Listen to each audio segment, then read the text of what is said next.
হ্যাঁ, এই ক্লাসে আমরা একটা গুরুত্বপূর্ণ প্যাসেজ যেটা আমাদের এসেছিল পিএসসি ক্লার্কশিপ মেইনস 2006 সালে। তো 2006 সালে আসা পিএসসি ক্লার্কশিপের মেইনের এটা হচ্ছে একটা প্রেসি। তো প্যাসেজটাকে আমরা খুব সুন্দর করে পড়বো এবং পড়ে কিন্তু এটার আমরা একটা সামারি বা প্রেসি মতো লিখবো একদম শর্টে নিজের মতো করে। তো যেমনটা আমি বলেছিলাম যে প্রেসি আমাদের কি লিখতে হয়, যারা নতুন ক্লাসে আসছো তাদেরকে বলবো যে প্লেলিস্টটা অবশ্যই ফলো করো। আমাদের কিন্তু ডেসক্রিপটিভ ইংলিশের ক্লাস আমরা রেগুলার করছি। তো আমরা সবসময় চেষ্টা করি যে দুটো করে ক্লাস আনার, একটা সকালের দিকে এবং একটা কিন্তু বিকেলে বা সন্ধ্যার দিকে, বুঝতে পারছো? তো প্রেসি কিভাবে লিখতে হয় তোমাদেরকে আমি বলেছিলাম কি, প্রেসি লেখার হচ্ছে একটাই নিয়ম যে হুবহু কোনো লাইন আমরা কপি করব না, প্রেসি থেকে প্যাসেজ থেকে কোনো লাইন হুবহু কপি করব না। আমাদের নিয়ম কি? আমাদের নিয়ম হচ্ছে কি, দেখো সবাই বলবে তোমাদের যে প্রেসি লেখার বিষয়টা হচ্ছে কি, যা ওয়ার্ড থাকবে মূল প্যাসেজটাই তার 3 ভাগের 1 ভাগ আমাদের লিখতে হবে। এবং আমি সেটা কিন্তু একদম তোমাদের বলিনি, প্রথম দিন থেকেই বলেছি কি এই সমস্ত বাড়তি বিষয়, এদিক ওদিকের বিষয় আমি মাথায় নিয়ে আমার হেডেকটাকে বাড়াবো না। আমি কি করব, আমার যেটা করণীয়, আমি প্যাসেজটাকে ভালো করে পড়বো, পড়ে বোঝার চেষ্টা করব এবং প্যাসেজটা পড়ার সময় যে যে লাইনগুলো ইম্পর্ট্যান্ট, যেগুলো বাদ দেওয়ার মতো নয়, সেই ইম্পর্ট্যান্ট লাইনগুলোকে, মানে যেটা মেন ফ্যাক্টকে বোঝাতে চাইছি, সেই ফ্যাক্টগুলোকে আমি জাস্ট একটা স্টার মার্ক দিয়ে রাখবো এবং শেষ করার পর, প্যাসেজটা শেষ করার পর চেষ্টা করব সেই স্টার মার্ক দেওয়া পয়েন্টগুলো থেকেই আমি কিন্তু 4টে কি 5টা আমি সেন্টেন্স বানাবো এবং দেখব কি আলটিমেটলি শেষে ইন দ্য এন্ডে গিয়ে আমি দেখব যে আমার কিন্তু সেই 4টে বা 5টা স্টার দেওয়া লাইনকে আমি নিজের মতো করে লিখলেই আমার কিন্তু 3 ভাগের 1 ভাগ হয়ে যাবে। তো আমি কনসিয়াস হব না যে আমাকে 3 ভাগের 1 ভাগে লিখতে হবে, বুঝতে পেরেছো? তাহলে মেন কোনো লাইন কপি করা যাবে না, তুমি ওয়ার্ড নিতে পারো, কিন্তু চেষ্টা করব আমরা সবসময় যে নিজের মতো করে লেখার, একদমই ইজি, কোনো চিন্তাভাবনার কিচ্ছু নেই। যে যত বেশি ভালো করে প্যাসেজটা পড়বে সে কিন্তু তত বেশি হাইলাইট মার্ক করতে পারবে ইম্পর্টেন্ট জায়গাগুলো, একদম ইজিলি কিন্তু সেই জায়গাগুলোকেই নিজের মতো করে লিখে দিলে প্রেসি তোমাদের কমপ্লিট। ক্লিয়ার? তো চলো আজকের প্রেসিটা কি বলছে আমরা দেখে নিই। তো ক্লাস শুরু করার আগে বলবো যে তোমরা যদি বই কিনতে চাও ডেসক্রিপটিভের, আমি কিন্তু তোমাদের সাজেস্ট করে দিয়েছি। তো তোমরা কিন্তু বিংলিশ চ্যানেলে ক্লিক করলেই নিচে দেখবে ভিজিট শপ বলে একটা অপশন আছে, ওখানে 3টে কি 4টে বই আমি সাজেস্ট করেছি, বা প্রত্যেকটা ভিডিওর ওপরে কিন্তু একটা সাজেশন আসবে বইয়ের, তোমরা ওখানে গিয়েও কিন্তু বইগুলো দেখতে পারো। তো চলো ফার্স্ট আমরা প্যাসেজটা পড়ে নিই, তারপরে কিন্তু আমরা প্রেসিটা লিখবো। তো কি বলছে আমরা দেখে নিই, সুন্দর করে দেখে নিই। হ্যাঁ, কি বলছে দেখো, বলছে if there were no ambition, মানে বলতে চেয়েছে অ্যাম্বিশন মানে কি, উচ্চাকাঙ্ক্ষা, উচ্চ আশা, বুঝতে পেরেছো? বলছে if there were no ambition, যদি সেখানে কোনো উচ্চাকাঙ্ক্ষা না থাকতো। তোমাদের এখানে মনে হতে পারে যে দেখো আমি কিন্তু গ্রামারে যাচ্ছি, প্রত্যেকটা ক্লাসে আমাকে কিন্তু শেখা জিনিসগুলোকে মাথায় রেখে চলতে হবে। মনে হতে পারে স্যার আপনি তো বলেছিলেন যে দেয়ার দিয়ে বাক্য শুরু হলে সাবজেক্ট পরে থাকে, তাহলে একদম সাবজেক্ট পরে রয়েছে, নো অ্যাম্বিশন। আবার দেয়ার দিয়ে বাক্য শুরু হলে স্যার আপনি গ্রামারের কাছে বলেছিলেন ভার্ব আগে থাকে সাবজেক্ট পরে থাকে, তাহলে ভার্ব এখানে were, subject no ambition, no ambition তো প্লুরাল নয় সিঙ্গুলার, তাহলে এখানে ভার্বটা কেন প্লুরাল হলো? তার পাশাপাশি আমি তোমাদেরকে গ্রামারের ক্লাসে এটাও বলেছিলাম যে কল্পনা করে যখন হওয়া বোঝাবে, কল্পনা করে হওয়া বললে সাবজেক্টের পরে আমাদের কি বসাতে হয়, সাবজেক্টের পরে আমাদের কিন্তু ওয়্যার বসাতে হয়। যদি আমি পাখি হতাম, if I were a bird, যদি আমি প্রধানমন্ত্রী হতাম, if I were the prime minister of India. Clear? ঠিক সেই রকমভাবেই কিন্তু এখানে ওয়্যারটাকে বসানো হয়েছে, কল্পনা করছে যে যদি দেয়ার ওয়্যার নো অ্যাম্বিশন, যদি সেখানে কোনো পৃথিবীতে কোনো অ্যাম্বিশন, উচ্চাকাঙ্ক্ষা বলে কিছু না থাকতো। ঠিক আছে? এবং কি বলছে লাইনটা পড়ি, যে if there were no ambition, যদি সেখানে কোনো উচ্চাকাঙ্ক্ষা না থাকতো, কিসের? টু কনকোয়ার, জয় করার, দ্য হোল ইউরোপ, পুরো সম্পূর্ণ ইউরোপটাকে জয় করার যদি উচ্চাকাঙ্ক্ষা না থাকতো, তাহলে কি হতো? তাহলে নেপোলিয়ান বোনাপার্ট, তোমরা সবাই চেনো, Napoleon Bonaparte would not have been, হতে পারতো না, নেপোলিয়ান বোনাপার্ট তাহলে হতে পারতো না, দ্য আনকোয়েশ্চেন্ড, মানে একদম প্রশ্নাতীত বা একচ্ছত্র বলতে পারো, যে কেউ তাকে প্রশ্ন করতে পারেনি, বুঝতে পেরেছো? প্রশ্ন করার ক্ষমতা তার মধ্যে ছিল না, তাই বলছে একদম আনকোয়েশ্চেন্ড, প্রশ্নাতীত ডিকটেটার। তোমরা কিন্তু এই ডিকটেটার ওয়ার্ডটা ওয়ান ওয়ার্ড সাবস্টিটিউশনে পেয়েছো, এক নায়ক বা একটা শাসক অব ফ্রান্স, মানে একদম ফ্রান্সের, পুরো ফ্রান্সের কিন্তু একা শাসক হতে পারতো না যদি তার মধ্যে, নেপোলিয়ন বোনাপার্টের মধ্যে যদি এই উচ্চাকাঙ্ক্ষা না থাকতো। তাহলে আমাদের কিন্তু হিস্ট্রি বলছে, হিস্ট্রি। তাহলে এখান থেকে আমরা ধরি, এবার নেক্সট এখান থেকে এইটুকু কিন্তু আমাদের একটা হিস্ট্রি বললো। ক্লিয়ার? পরের বাক্যে চলে যাই। পরের বাক্যটা কি বলছে, আমরা কালি চেঞ্জ করে নেবো। কি বলছে দেখো, বলছে আচ্ছা এটা কিন্তু এখনো শেষ হয়নি, আচ্ছা আমরা দেখে নিই, এখনো শেষ হয়নি, এই ইতিহাসটা শেষ হয়নি। বলছে বাট আচ্ছা সেম কালিতে লিখি, but the end of this ambition, কিন্তু এই যে উচ্চ আকাঙ্ক্ষা, সেই উচ্চ আকাঙ্ক্ষার শেষটা কি হয়েছিল, ওয়াজ ছিল ইন এ মিগার মানে অল্প, মিগার মানে নিঃস্ব, মিগার মানে দুর্বল, ইমপ্রিজনমেন্ট মানে কি বন্দি দশা, বুঝতে পারছো, বা কারাবাস। কিন্তু এই উচ্চাকাঙ্ক্ষার ফলে তার পরিণতিটা কি হয়েছিল, শেষমেশ তাকে কিন্তু একদম নিঃস্ব দুর্বল হয়ে একটা কারাবাস তাকে করতে হয়েছিল, বন্দি দশায় কাটাতে হয়েছিল তার জীবনটা, বুঝতে পেরেছো। তাই বলতে চেয়েছে, মানে মেন বলার কারণটা কি প্রথমেই তোমরা আর কি তোমাদের বুঝে যাওয়া উচিত যে আকাঙ্ক্ষা ভালো, নিজের কি বলবো, মানে অতিরিক্ত উচ্চাকাঙ্ক্ষা মানুষকে কি করে, মানে আমার ক্যাপাসিটি, আমার ক্যাপাবিলিটি, আমার এবিলিটির বাইরে গিয়ে যদি আমি কোনো কিছু পেতে চাই, তাহলে কিন্তু আমাকে একটা বাজে পরিণতির সম্মুখীন অবশ্যই হতে হবে, হতাশার সম্মুখীন হতে হবে। এটা আমাকে বলতে চেয়েছে প্রথম লাইনে, বুঝতে পেরেছো। হ্যাঁ, এবার কি বলছে দেখো, নেক্সট লাইনে চলে যায়। কি বলছে দেখো, দ্য হট হেডেড ডিজায়ার, বলছে একটা যে হট হেডেড মানে মাথা গরম করা একটা মানুষের মধ্যে ইচ্ছা থাকে না, যখন মানুষের মধ্যে খুব জোশ থাকে, খুবই শক্তি থাকে, ঠিক আছে, মানুষ প্রাণোচ্ছল থাকে, বুঝতে পেরেছো, সেই সময় মানুষের মধ্যে একটা গরম খুব ইচ্ছা থাকে মাথায়। কি ইচ্ছা, to have power, unlimited empire, অপরিসীম বা যার কোনো সীমা নেই, সীমাহীন একটা সাম্রাজ্য পাওয়ার মানুষের মধ্যে যে গরম ইচ্ছা, অল অ্যারাউন্ড দ্য গ্লোব, সারা পৃথিবী জুড়ে, বুঝতে পেরেছ, সারা পৃথিবী জুড়ে অপরিসীম বা সীমাহীন সাম্রাজ্য দখল করার বা পাওয়ার যে ইচ্ছা, সেই ইচ্ছাটা ইন্সপায়ার্ড, অনুপ্রাণিত করেছিল কাকে, আলেকজান্ডারকে তোমরা সবাই চেনো, একটু আগে নেপোলিয়ান বোনাপার্ট বলছে, এইখান থেকে কিন্তু আলেকজান্ডার বোনাপার্টের কথা বলছে, বুঝতে পেরেছো। তাহলে এই যে ইচ্ছাটা, সীমাহীন সম্পত্তি বা এম্পায়ার সাম্রাজ্য দখল করার ইচ্ছা, হ্যাঁ, সে আলেকজান্ডার দ্য গ্রেট কি করেছিল, তাকে বাধ্য করেছিল টু কাম, আসতে, অ্যাজ ফার অ্যাজ ইন্ডিয়া পর্যন্ত, ভারতবর্ষ পর্যন্ত আলেকজান্ডারকে নিয়ে এসেছিল ফর ইনভেশন, আক্রমণ করার জন্য, বুঝতে পেরেছো।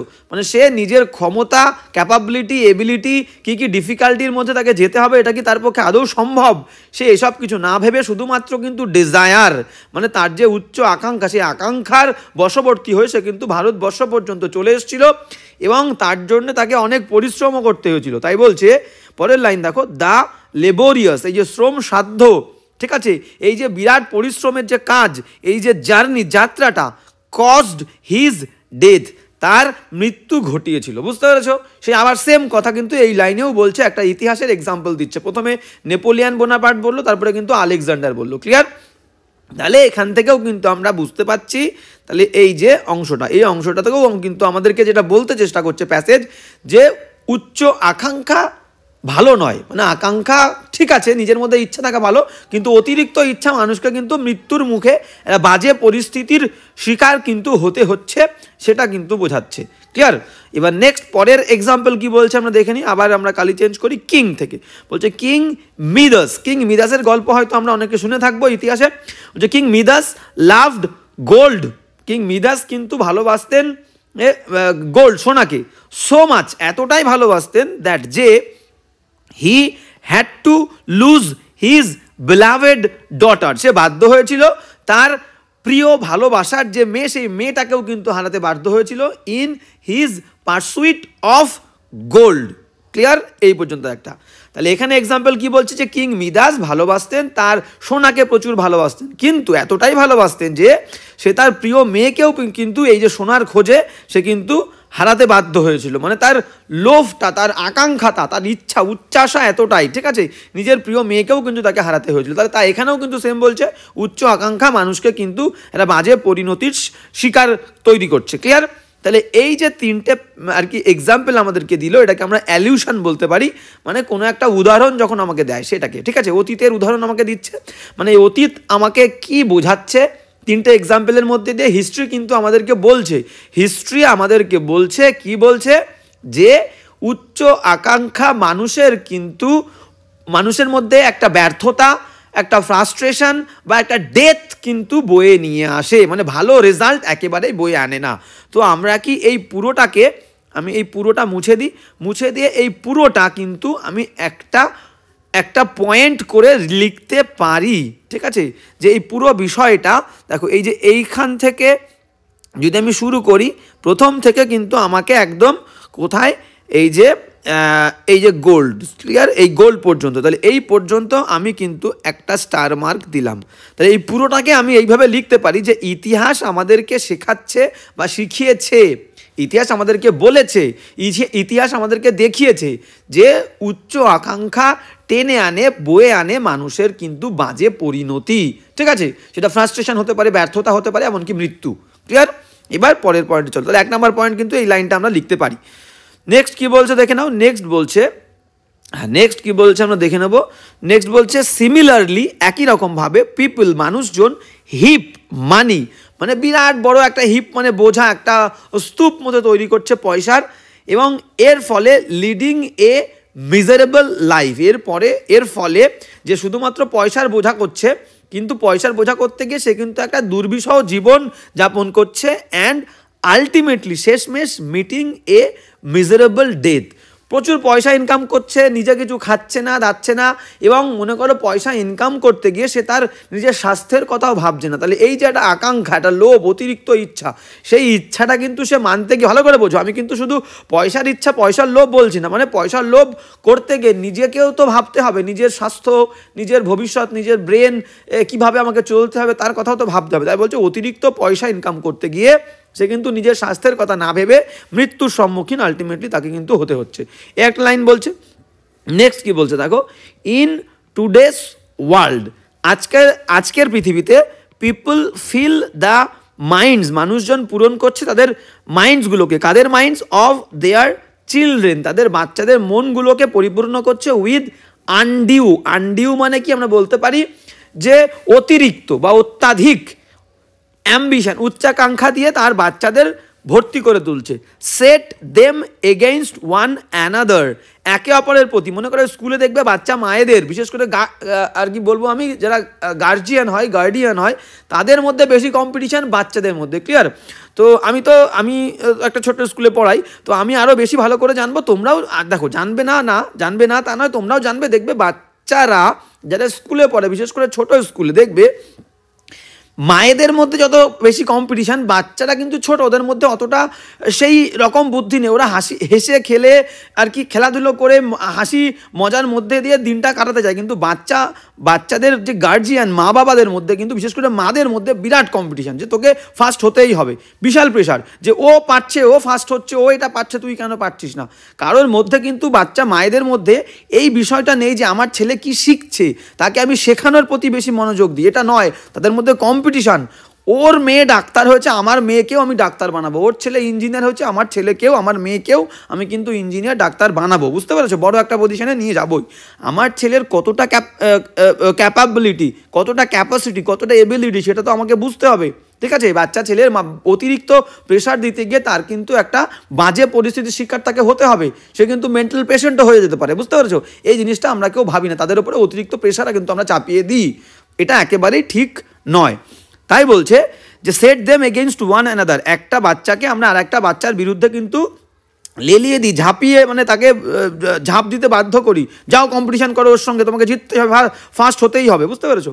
অ্যান্ড ডিপ্রাইভড দেম, এবং এটা করতে গিয়ে ডিপ্রাইভ করি, মানে কি বঞ্চিত করি। ডিপ্রাইভের পরে অ্যাপ্রোপ্রিয়েট প্রিপোজিশন আমাদের অফ বসে, দেখো অফ রয়েছে, তাদেরকে বঞ্চিত করি কিসের থেকে বঞ্চিত করি? অফ দ্য ন্যাচারাল হ্যাপিনেস, তাহলে অব চাইল্ডহুড, শৈশবের তার যে প্রাকৃতিক স্বাভাবিক যে খুশি, আনন্দ, সুখ, যে হেসে খেলে বেড়াবে, মজা করবে, সবার সঙ্গে কথা বলবে, এই জিনিসটা থেকে কিন্তু আমাদের বাচ্চাদের আমরা বঞ্চিত করি। সারাদিন শুধু বই পড়, কোনো খেলাধুলো করা যাবে না, তার মানসিক বিকাশেও কিন্তু একটা ক্ষতিগ্রস্ত হয়, মানসিক বিকাশ কিন্তু ক্ষতিগ্রস্ত হয় তার, বুঝতে পেরেছো?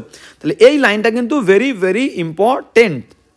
তাহলে এই অংশটা থেকেও কিন্তু আমরা একটা বাক্য লিখতে পারি, বিশেষ করে এইখান থেকে। আচ্ছা, সেটাকে আমরা মুছে দিই, আগে আমরা পুরোটা পড়ে নিই। কী বলছে দেখো, তাহলে অত্যাচার করছি, বাচ্চাদের উপরে অতিরিক্ত প্রেশার দিচ্ছি। এবার কি বলছে দেখো, তাহলে আমরা যে এটা করছি এর উদ্দেশ্যটা কি? দ্য অবজেক্টিভ, উদ্দেশ্য, অফকোর্স, অবশ্যই, হয় টু সি, দেখতে, ওয়ান্স ওন চাইল্ড, একজনের নিজের শিশুকে এই রকম প্রেশারের মধ্যে আমরা রাখি, তার কারণ কি, আমরা দেখতে চাই আমার বাচ্চাকে at the top of all other children, অন্য সমস্ত শিশুদের থেকে একদম টপে দেখতে চাই, বুঝতে পেরেছো? এটাই কিন্তু একমাত্র ইচ্ছা। তাতে আমার সন্তানের যদি আর কি প্রাণটাও চলে যায়, তাতে আমাদের কোনো কিছু এসে যায় না। এমন কম্পিটিটিভ অ্যাটিটিউড কিন্তু বাচ্চাদের মায়েদের মধ্যে থাকে বিশেষ করে, বুঝতে পেরেছো?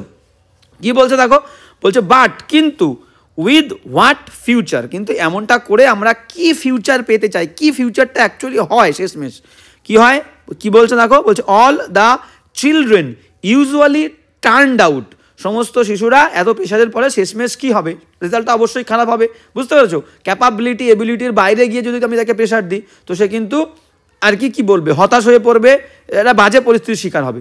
টার্নড আউট তাহলে বেরিয়ে আসে, রূপান্তরিত হয় হিসাবে টু বি হিসেবে, as ordinary as their parents, তাদের বাবা মারা যতটা অর্ডিনারি ঠিক ততটাই কিন্তু তারা পরিণত হয়। এবং এর ফলে কি হয়, টু দ্য আটার চরম ফ্রাস্ট্রেশন, একটা নিরাশা তৈরি হয়, অফ দেমসেলস, তারা তো হতাশ হয় যে বাবা মাকে খুশি করতে পারেনি, বাবা মা রেগে যাবে, আমার প্রতি অসন্তুষ্ট হবে, খুশি হবে না, আমাকে কোথাও নিয়ে যাবে না, ঘুরতে নিয়ে যাবে না, খেলাধুলো বন্ধ করে দেবে, তারা হতাশ হয়। তার সাথে সাথে অ্যান্ড দেয়ার প্যারেন্টস, বাবা মারাও কিন্তু হতাশ হয়। তাহলে এই জায়গাটুকু থেকে আমি কি বলতে পারি না যে আমরাও অতীত আমাদেরকে শেখালো একটা লাইন পেরেছি যে উচ্চাকাঙ্ক্ষা কিন্তু মানুষের মধ্যে হতাশা, মৃত্যু এবং ব্যর্থতা ডেকে আনে, বুঝতে পেরেছো? অতিরিক্ত আশা। এবং সেই একই কাজ তা সত্ত্বেও আমরা এখনকার দিনের আমরা যারা বাবা মা বা আমরা কি করছি, আমরা কিন্তু আমাদের শিশুদের অতিরিক্ত প্রেশার দিচ্ছি এবং আমরা ভুলে যাচ্ছি তাদের ক্যাপাবিলিটি এবিলিটি কিন্তু আমরা মাথায় রাখছি না, এবং প্রেশার দেওয়ার ফলে কি হচ্ছে, তারা কিন্তু হতাশ হয়ে পড়ছে, ভালো রেজাল্ট আমরা পাচ্ছি না। তাহলে এইটা থেকে কিন্তু আমি মুছে দিয়ে এইখান থেকে কিন্তু আমরা একটা বাক্য লিখতে পারি, এই পুরোটা থেকে আমি কিন্তু একটা বাক্য লিখতে পারি। কোন বাক্যটা লিখতে পারি দেখো, তাহলে in today's world people feel the minds, এখান থেকে এই পুরোটা থেকে কিন্তু আমরা এখান থেকেও কিন্তু একটা বাক্য বানাতে অবশ্যই পারবো। তাহলে দুটো বাক্য কিন্তু আমরা পেয়ে গেলাম, দুটো বাক্য, ঠিক আছে? তাহলে রেজাল্টটা কি হচ্ছে দেখো এখান থেকে, আচ্ছা আমরা দুটো বাক্য ফার্স্ট একটা বাক্য পেলাম, এখান থেকে আমরা আরও দুটো বাক্য পেতে পারি, ঠিক আছে? এই যে চিলড্রেনকে অতিরিক্ত প্রেশার দিচ্ছি, আর তারপরে কি বলছি, কি ফলাফলটা কি পাচ্ছি, যে আমরা ফলাফলটা পাচ্ছি হচ্ছে ফ্রাস্ট্রেশন, বাচ্চারা ফ্রাস্ট্রেট হচ্ছে, ক্লিয়ার? তাহলে এখান থেকে কিন্তু আমরা দুটো বাক্য বানাতে পারি, আমি স্টার মার্ক আর একটা দিয়ে রাখি, দুটো, ক্লিয়ার? দুটো দিয়ে রাখি, ক্লিয়ার? কালি চেঞ্জ করে দিই, তাহলে কিন্তু তোমাদের বুঝতে সুবিধা হবে। তাহলে একটা বাক্য পেলাম, একটা বাক্য পেলাম, দুটো বাক্য পেলাম, আর এখানে আর একটা বাক্য পেয়েছি, এই যে তিনটে বাক্য, এই বাক্যগুলো দিয়েই, এই পয়েন্টগুলো দিয়েই আমাদের কি বানাতে হবে, ঠিক আছে?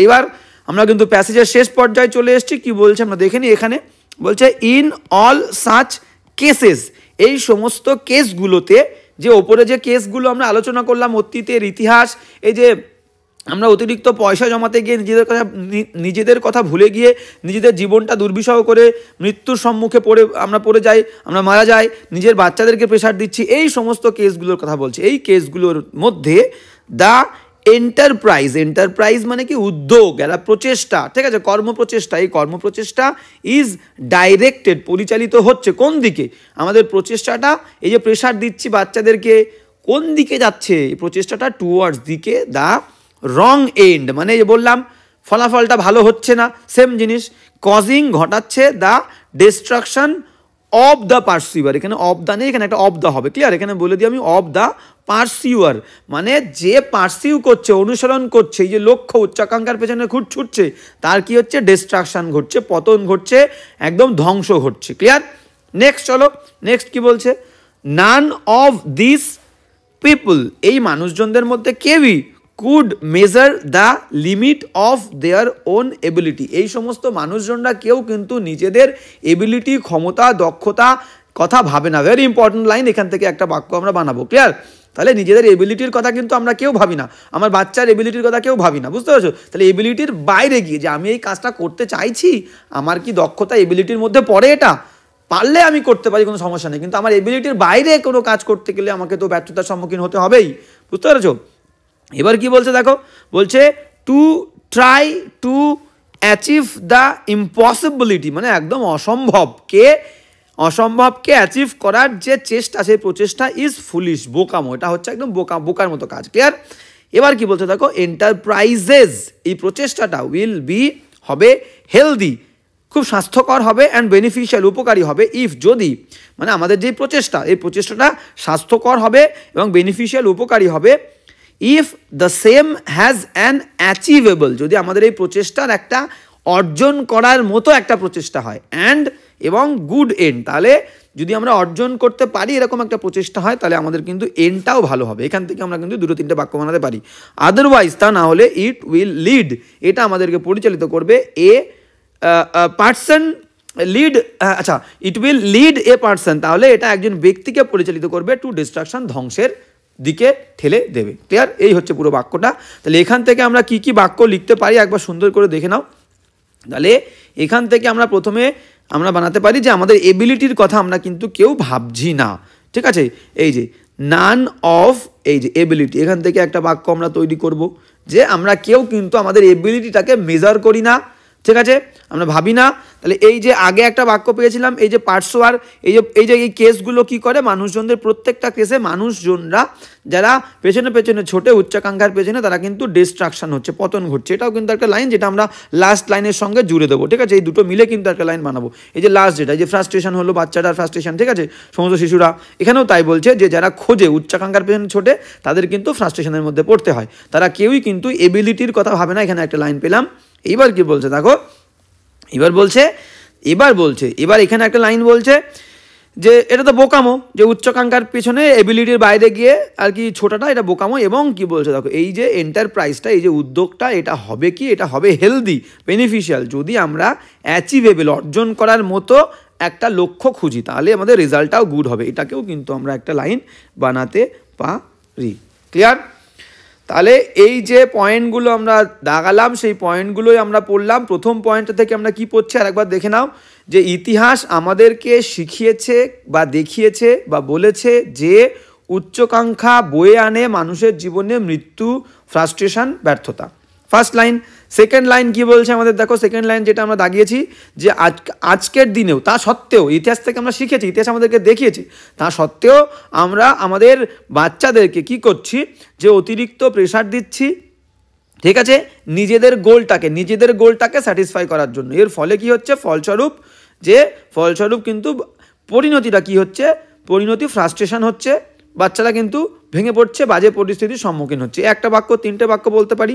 আর একটা বাক্য কি বলতে পারি, যে এই করতে গিয়ে আমরা কিন্তু কেউ আমাদের এবিলিটি বা ক্যাপাবিলিটি সম্পর্কে ভাবি না। We don't care about our capability, বুঝতে পারছো? বা আমাদের চিলড্রেনদের এবিলিটি, ক্যাপাবিলিটি নিয়ে ভাবি না, এবং এই কারণে একটা বাজে ফল তৈরি হয়। এইরকম আর একটা বাক্য লিখবো, লাস্ট যে বাক্যটা, সেটা হচ্ছে আমাদের এই প্রচেষ্টাটা যদি আমাদের অ্যাচিভেবল হয়, বুঝতে পেরেছো? যদি আমরা যেটা পারবো, ঠিক আছে, আমাদের যে ক্যাপাবিলিটি অনুযায়ী হয়, if our will, our ambition, ঠিক আছে, গোজ বা we run our ambition according to our capability বা এবিলিটি, তাহলে the result will be good and healthy বা everybody will be happy then. বুঝতে পারছো?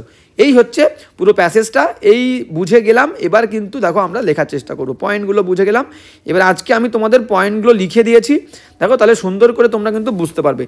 টাইটেলটার নাম কি দিলাম দেখো, একদম ইজিলি বলেছিলাম, সোজা সহজ সরলভাবে লিখবো। টাইটেলটার কিন্তু আমি নাম দিয়েছি যে রেজাল্টস অফ ওভার অ্যাম্বিশন, যে অতিরিক্ত উচ্চাকাঙ্ক্ষা তার পরিণতি কি হতে পারে সেটা কিন্তু আমি নাম দিই, যেমনটা আমরা বললাম ভাবলাম সেটাই কিন্তু লিখলাম। ক্লিয়ার?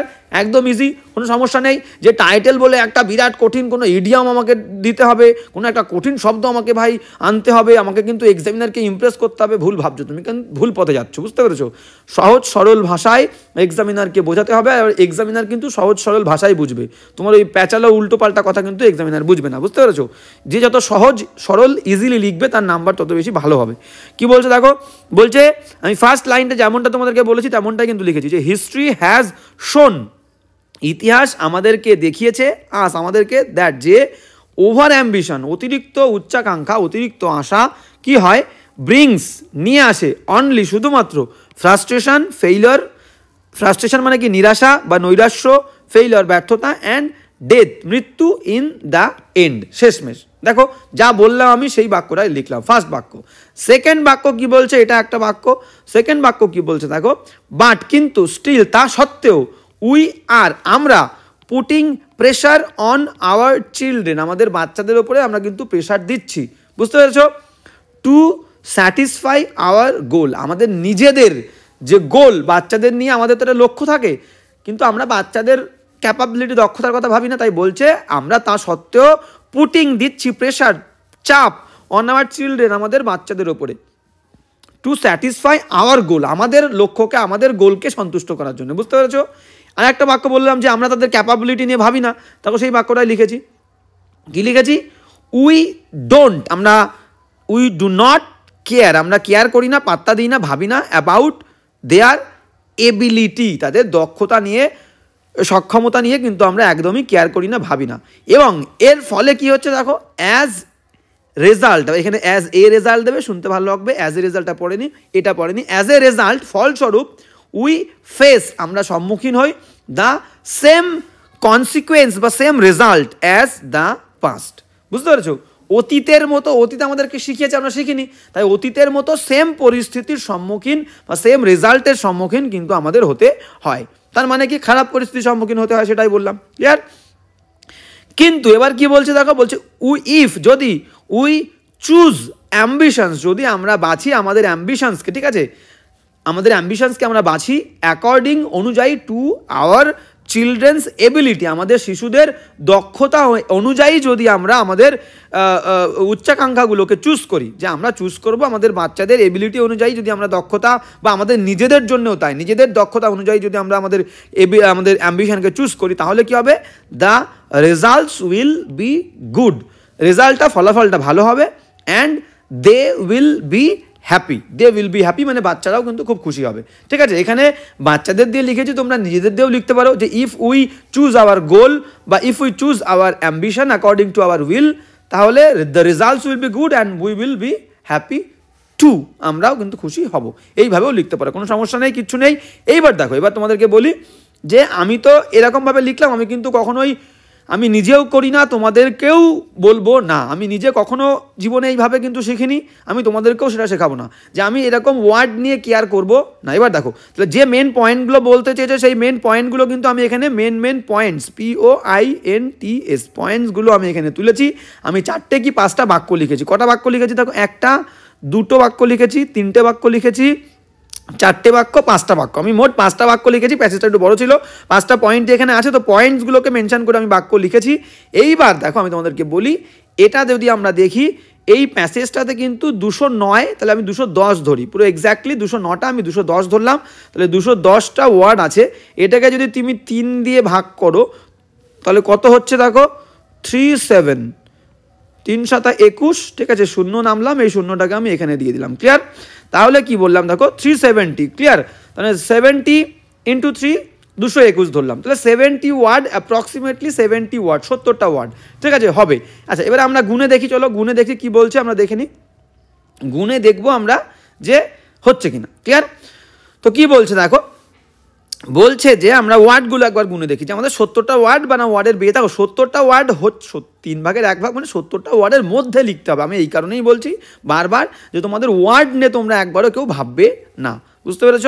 ওয়ার্ড কটা হচ্ছে দেখো, 1টা, 2টো, 3টে, 4টে, 5টা, 6টা, 7টা, 8টা, 9টা, 10টা, 11টা, 12টা, 13, 14, 15, 16, 17, 18, 19, 20, 21, 22, 23, 24, 25, 26, 27, 28, 29, 30, 31, 32, 33, 34, 35, 36, 37, 38, 39, 40, 41, 42, 43, 44, 45, 46, 47, 48, 49, 50, 51, 52, 53, 54, 55, 56, 57, 58, 59, 60, 61, 62, 63, 64, 65, 66, 67। তাহলে দেখো, 70টা ওয়ার্ড বলেছিল, আমি কিন্তু 67 ওয়ার্ডের মধ্যে আমরা লিখলাম, মানে 70 ওয়ার্ডের মধ্যে লিখতে হবে। কারোর যদি আরও ছোট হয়, 50টা হয় বা 60টা হয়, কোনো সমস্যার কিছু নেই। বলতে চেয়েছে 70 ওয়ার্ডের মধ্যে, মানে 3 ভাগের 1 ভাগ। তো আমি এই হিসাবে যাবই না। আমি বারবার বলছি, যারা প্রথম ক্লাস করছো, প্রথমবারের জন্য ক্লাস করছো, আমি সবাইকে বলি যে এই চিন্তাভাবনায় যাবে না। মেন পয়েন্ট তুমি কিন্তু চেষ্টা করবে যে 3টে, 4টে, 5টা, 4টে কি 5টা বাক্যের মধ্যে লেখার চেষ্টা করবে। মেন পয়েন্টগুলোকে কিন্তু অ্যাভয়েড করবে না, মেন পয়েন্টগুলো মেনশন করে। তো এই হচ্ছে কিন্তু আজকের ক্লাসটা তোমাদের কেমন লাগলো অবশ্যই বলবে। কেউ যদি নিজের মতো করে লিখতে চাও লিখে অবশ্যই কমেন্ট করে জানাও, 3টে কি 4টে বাক্য আমি তোমাদের দেখে দিতেই পারবো, কোনো সমস্যার কিছু নেই। নিজের মতন করে আমি বলবো এটা দেখো, কিন্তু নিজের মতন করে লেখার চেষ্টা করো, প্র্যাকটিস করো, তাহলেই কিন্তু 100% ইম্প্রুভমেন্ট তোমার হবেই। বুঝতে পেরেছো? প্রত্যেকের আমি কমেন্ট দেখছি, প্রত্যেকের কমেন্টের আমি রিপ্লাই দিচ্ছি আস্তে আস্তে, ঠিক আছে? প্রচুর কমেন্ট জমে গেছে, সবাইকে আমি উত্তর দিয়ে দেবো, কোনো সমস্যার কিছু নেই। তো আমি বলবো যে এই প্যাসেজটা তোমরা নিজেরা পড়ে নিজেদের মতো করে লেখার চেষ্টা করো, একদম সোজা সহজ সরলভাবে, একদম গুলিয়ে ফেলবে না। সাবজেক্ট ভার্ব অবজেক্ট মাথায় রেখে, কিন্তু সাবজেক্ট ভার্ব রিমেইনিং মাথায় রেখে বাক্য লিখবে, সহজ সরলভাবে লিখবে। আমি প্রত্যেকের লেখাটা কিন্তু যাচাই করে দেবো, দেখে দেবো, কোনো সমস্যার কিছু নেই। ক্লাস ভালো লাগলে আমি তোমাদের কাছে বলবো একটাই রিকোয়েস্ট, লাইক তো অবশ্যই করবে। ক্লাস ভালো লাগলে, ভালো না লাগলে লাইক করতে হবে না, তো ক্লাস ভালো লাগলে লাইক তো অবশ্যই করবে, এবং শেয়ার একদম 100% কিন্তু আমি চাই ক্লাসগুলো কিন্তু তোমার বন্ধুদের সঙ্গে অবশ্যই শেয়ার করো, এটা আমি চাই তোমাদের কাছ থেকে। বুঝতে পেরেছো? আজকে এখানে দেখা হচ্ছে নেক্সট ক্লাসে।